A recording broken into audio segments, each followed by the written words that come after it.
This nugget, focused on project initiation, is the first of 5 nuggets that readdresses the 5 project management process groups: initiating, planning, executing, monitoring and controlling, and closing, and puts them back into perspective now that we've been through the 8 core knowledge areas associated with project management. So again, project initiation, planning, executing, monitoring, and controlling are our 5 project management processes. They happen throughout the project itself.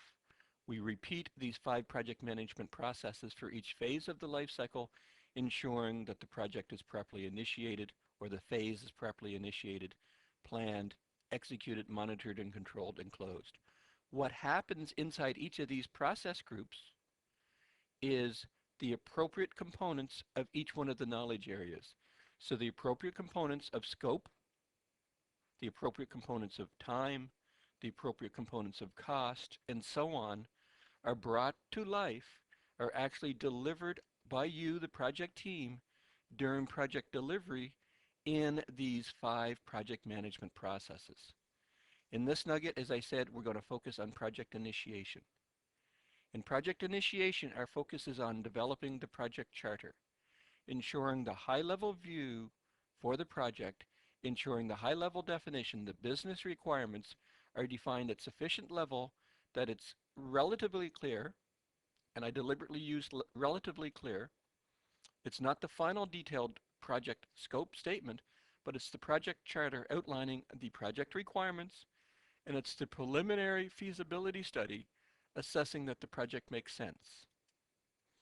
Once we have confirmation that on the project charter, once we have confirmation on what the project is expected to achieve, we would then go through and deliver and develop the preliminary scope statement. I like to describe the preliminary scope statement as the 30,000 foot level scope statement. It's not the detailed scope statement. We're going to get to that in our next nugget on planning. But it's the 30,000 foot level scope statement.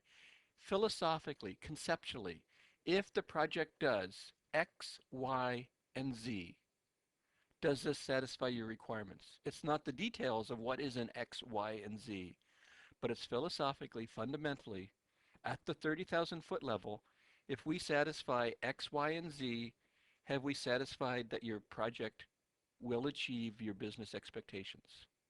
That's what initiating is all about. It's ensuring that the right projects get initiated. And more importantly, it's ensuring that the wrong projects, the ones that don't have justification in the organization, the ones that cost too much money, the ones that truly aren't committed to the overall organizational strategies, do not get started. It's validating that the right projects get initiated and ensuring that the wrong projects do not get initiated. I like to describe project initiation as validation of the eureka moment. What do I mean by the eureka moment? A business sponsor has an idea. I like to describe it as has an idea in the shower, has an idea in the car on the way to work. You know, I'm having a challenge in my business in situation A. If we were to develop a new project, if we were to implement a new project that could do functions E, F, and G, my business problem would go away. Therefore, I think I need a project to do just that. That's the eureka moment. It's based on business sound, it's based on business justification, but there's not a lot of thought, there's not a lot of detail into that. It's the eureka moment in the shower, it's the eureka moment in traffic on the way to work. Project initiation takes that eureka moment and puts a little more flesh to it.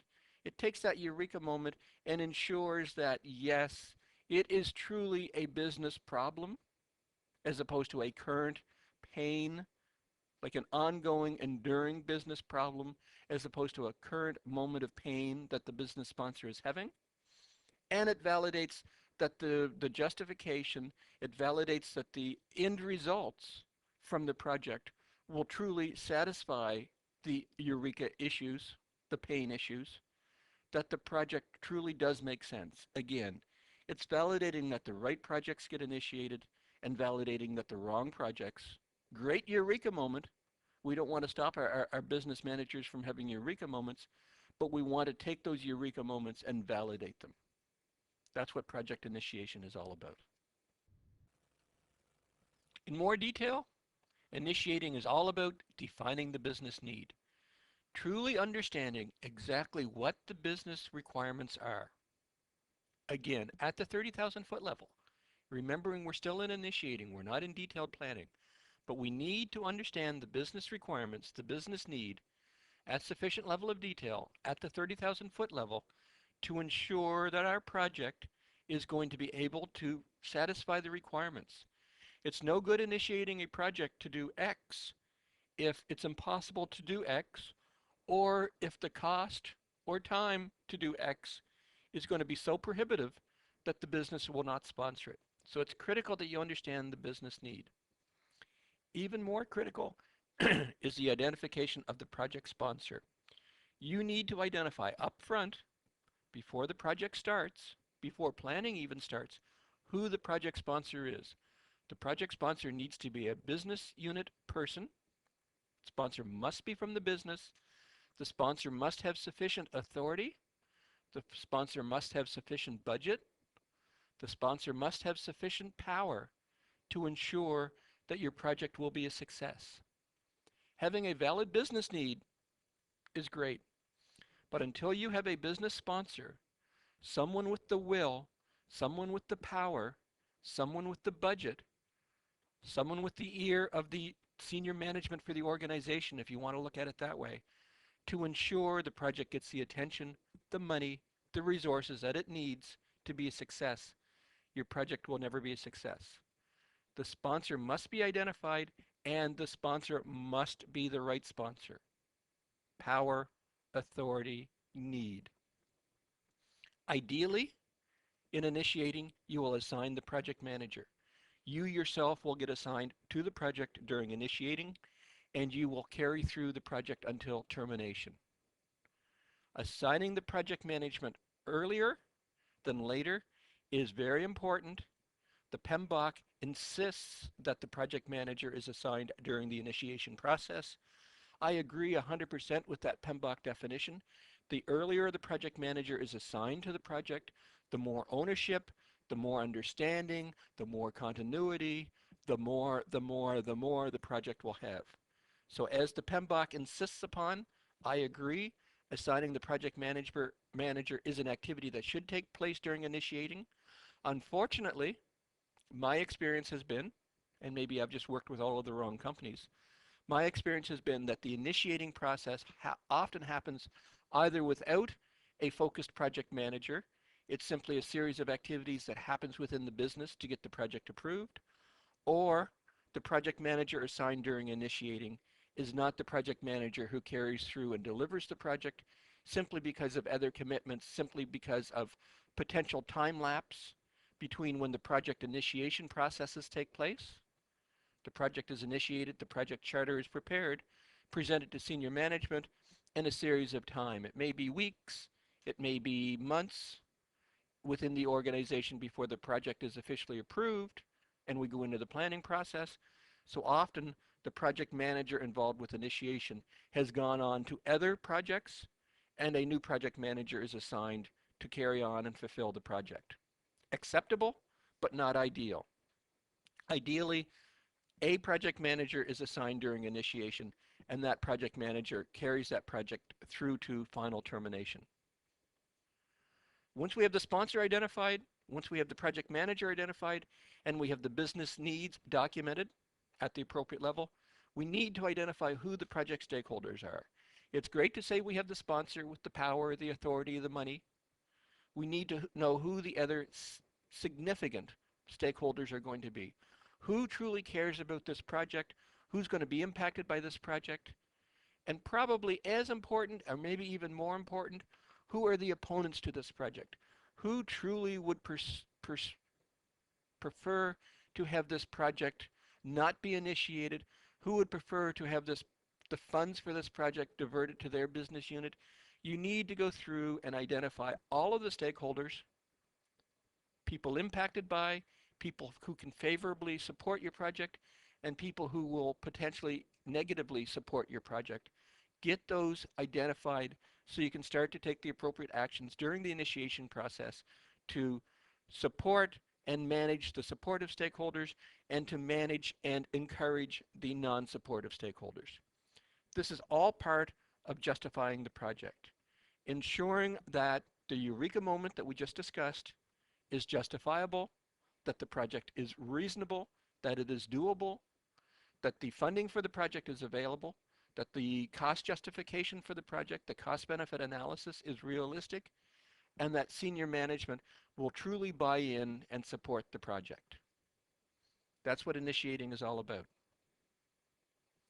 The challenge I've had with initiating in my career to date is often many of these steps are not, and I'm going to say formally done in the organization. They are done, but they are done informally, and they are often done outside of the project management structure. The definition of the business need, often done within the business unit itself, often done without direct project support. The business manager simply says, I have a requirement, I'm going to go through, I'm going to champion this, I'm going to work this internally in the organization to get approval to proceed, and will take that business need to the point that they have, again, the approval to proceed. So initiating has happened per se, but only from the business viewpoint.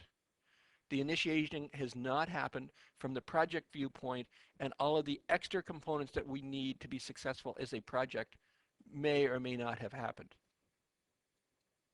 The identification of the stakeholders, again, often happens prior to what I would call the formal project management process. While the business unit is going through defining their business need, they will be going through and identifying at least the majority stakeholders, maybe not all of the stakeholders, but they will be going through and identifying the majority stakeholders. And with the business need in hand, and with the stakeholders in hand, they will go off to senior management and solicit approval for the project. So 3 of our 5 components for initiating often can happen outside of the project cycle itself. They happen within the organization. It may be part of a strategic planning process. It may be part of an overall business unit planning process. But many projects are initiated.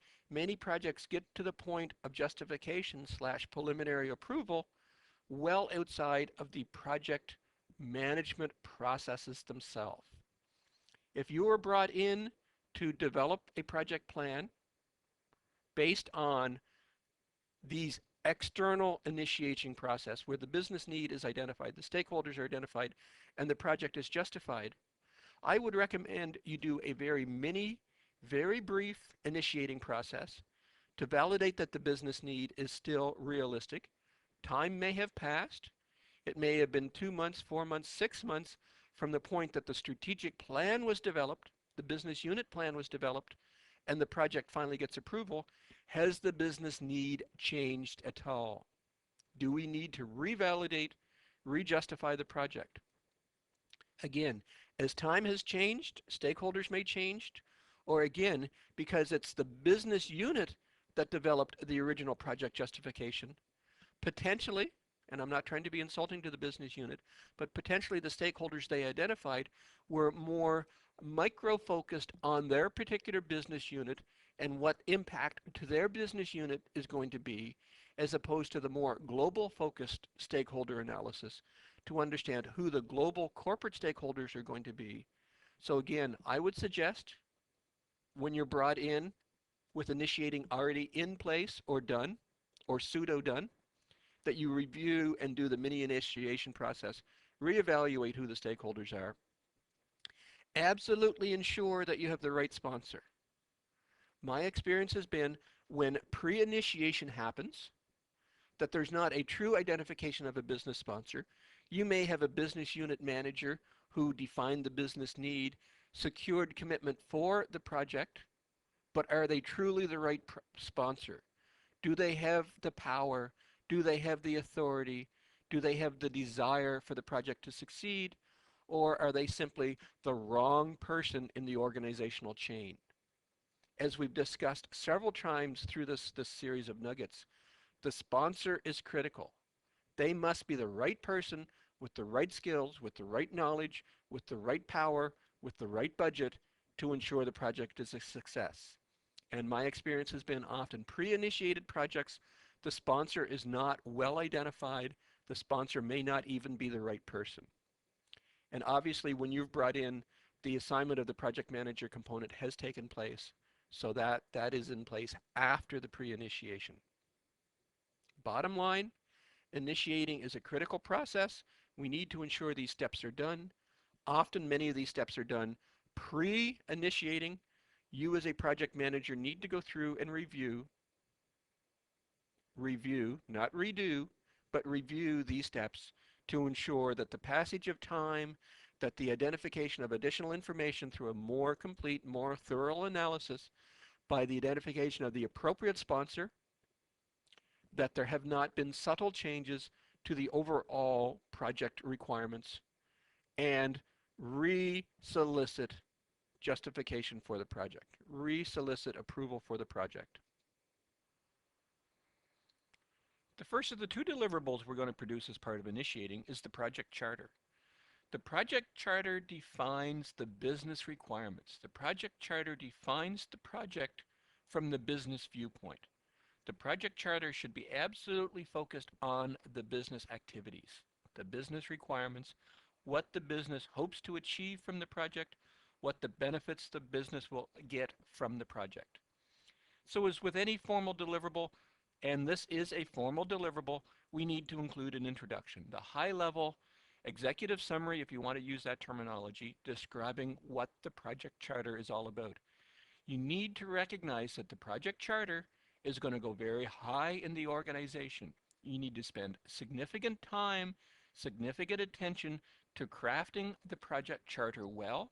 You need to ensure that the project charter is well written, and that probably most importantly, this introduction, this executive summary, is well written, is a very powerful, very complete executive summary in 1 to 2 pages, absolutely outlines everything about the business requirements and everything about the project to ensure that it receives the attention of senior management and that it receives the attention it needs to get the approval to proceed to the next stage, which is planning. Although you, the project manager, are typically going to be responsible for developing the project charter, you need to develop the project charter in absolute harmony with your business sponsor. The business sponsor is the person with the need, the business sponsor is the person with the pain that needs the project to satisfy. You need to work with that business sponsor to develop this project charter. The main component to the project charter is going to be the business objectives. Here is the business requirements. Here are the current problems that are being encountered in the business. Here are the anticipated recommendations. Here are the recommended solutions for the project. Here is how the business is going to benefit from the project. Again, this business objective needs to identify the problems, the solutions, and the benefits. Why is our company going to be more successful? Why is our company going to provide better customer service? Why is our company going to be more financially successful? Why is our company going to be able to increase sales, decrease inventory costs? Whatever the benefits are going to be needs to be, again, very clearly, very succinctly defined in the project charter. We're sending this to senior management. We are soliciting their approval to proceed to get a project initiated. In my experience is any document that you send up the chain to senior management for approval must absolutely contain a cost-benefit statement. It's wonderful to say we have a business problem and we have solutions and here are the benefits, but management isn't going to approve, or at least my experience with management is, they're not going to approve any document for committing of funds, committing of resources, until they know what the overall cost benefit is going to be.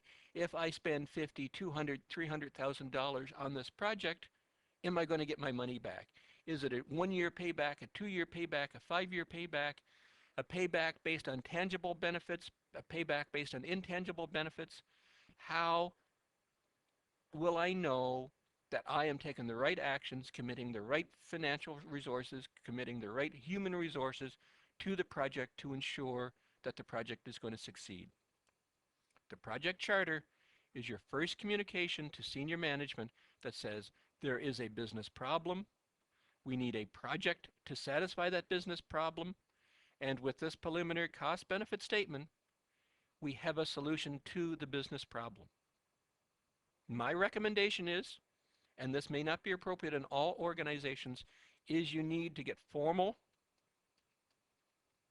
approval,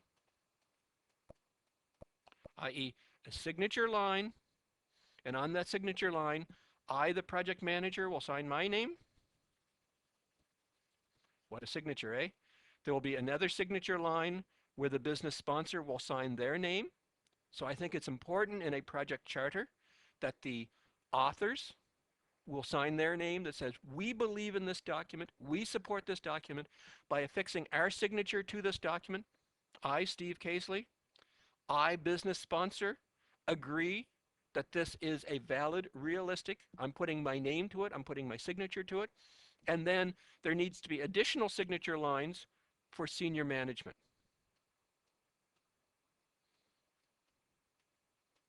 I, senior management, I, CEO, CIO, CFO, commit my company to a project that's going to achieve these business objectives based on this preliminary cost-benefit analysis. This project makes absolute sense to me. This is the right way for my company to spend its money, to commit its resources. The project charter is the first formal document that your project is going to produce. Produce it with care. Make sure that introduction, that executive summary, is powerful. It's going up the chain to senior management.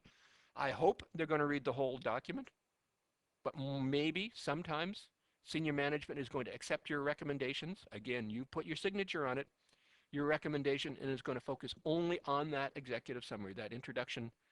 Submit it, put the signatures on it, and we're not just looking for the signature for the formal approval from senior management.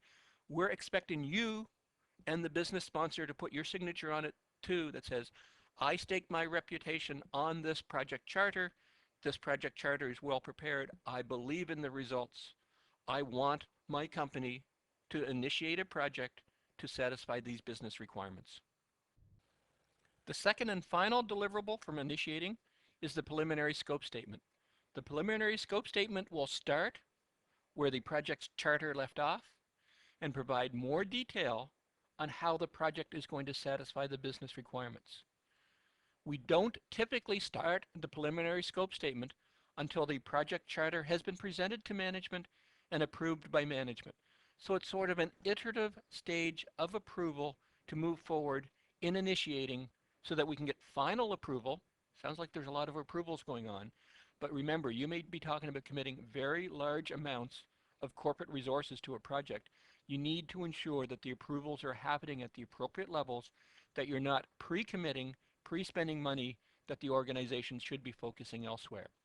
So again, once the project charter is approved, we will then go through and take it from the 30,000 foot level, possibly down to the 20,000 foot level. We are still in initiating. We're not in detailed planning, but we need to provide a little more detail, a little more justification to the project. So the first step will be the current situation. A large component for the current situation should be able to be extracted directly from the project charter. What is the current business problem? Again, you may want to provide a little more detail into this. This is going to be the preliminary document that's going to feed into your detailed project plan. So what are all of the problems as opposed to the high-level problems that would be documented in the project charter? Once you understand the current situation, what is in place now, what's working, what's broken, what needs to be fixed, what are the future requirements that are required by the business, we can start to define what the project scope itself is. Here in the preliminary scope statement, we're calling it project requirements, but it's really the scope. What does this bread box look like? How big is the bread box? What's the bread box going to be made out of? How is the bread box going to be used? We're developing the preliminary scope statement for our project. How is the new inventory management system going to operate? What other subsystems does the inventory management need to work with? Who are going to be the primary users? What business units are going to be affected by it? We're defining the specific project requirements. Based on that, you go to your project manager kit box and you develop a high-level project schedule. Why do I refer to the project manager kit box? You need some support to develop this preliminary project schedule. Remember, we're still in preliminary. We have not developed a detailed work breakdown structure. We're at the preliminary stage. Based on experience in my organization, a project of this magnitude would take 3 months in analysis, 6 months in design, 10 months in development. Based on my experience, or based on industry experience, or based on estimating parameters I have gotten from the internet, or from trade periodicals, or from that's your project manager's toolbox, you're going to develop the preliminary project schedule that says phase 1, 6 months. Phase 2, 9 months. Phase 3, and so on. It's more detail to support the preliminary cost-benefit statement that you put together in the project charter, but it's not a complete WBS that's going to be developed in project planning itself. Critical at this point is to document the assumptions and constraints. Here are the assumptions that I've made. This system is going to be based on these 4 business functions. Here's the assumption that I've made. There will be a package to satisfy 2 functions, etc. Here are the constraints. This system must be in place before year end. You're starting to define the specific assumptions that you've done in preparing your preliminary scope. You're starting to define specific constraints that the business have in place for the project to be successful. And leading directly from that is the identification of the preliminary project risks. Based on the information I have at hand now, while I've developed the preliminary scope statement, here are the risks. I think there is a technology risk. I think there is a training risk. I think there is a business acceptance risk. I think there is a financial, economic risk. You're starting to identify the preliminary. Remember, watch your level of detail. You're still in initiating, you're still in preliminary, but you're trying to provide sufficient clarity to ensure that the final acceptance of the initiating process, that the final approval to proceed into detailed planning is based on a great deal of reality, to ensure that you're not initiating the wrong projects, to ensure that you're initiating only the right projects. And again, my suggestion, at the completion of preliminary scope statement, you have again the signature lines. I, Steve Casely, I, the sponsor, I, senior management, approve this preliminary scope statement. I agree that it makes sense to spend $75,000. I agree that it makes sense to spend 14 months to deliver a project, to develop a project that's going to satisfy, deal with the current situation, that's going to make our company more successful, more profitable, more customer focused. Whatever the business issue, the business pain point is going to be, this is how your project is going to satisfy it. In this nugget, Project Initiation, the first of a series of 5 nuggets on the conclusion of the project management process groups, we focused on the steps involved with initiating, ensuring that the right projects get initiated, ensuring that the wrong projects do not get initiated.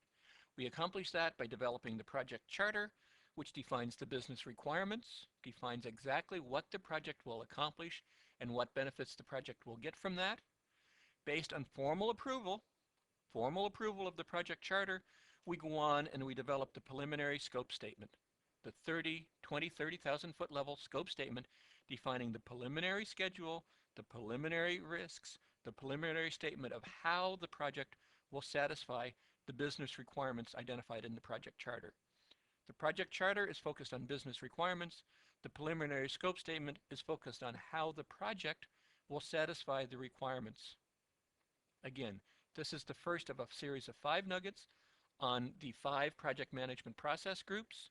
These project management process groups refocus the attention of each one of our knowledge areas, scope, time, cost, quality, and put it into a project process to ensure we're doing the right steps, that we're initiating the right projects. In the next nugget, we'll focus on we're planning the projects, and so on, putting the project management knowledge areas that we focused on throughout this nugget series into action, into play in specific project situations. This concludes our nugget on project initiation. I hope this video has been informative for you, and thank you very much for viewing.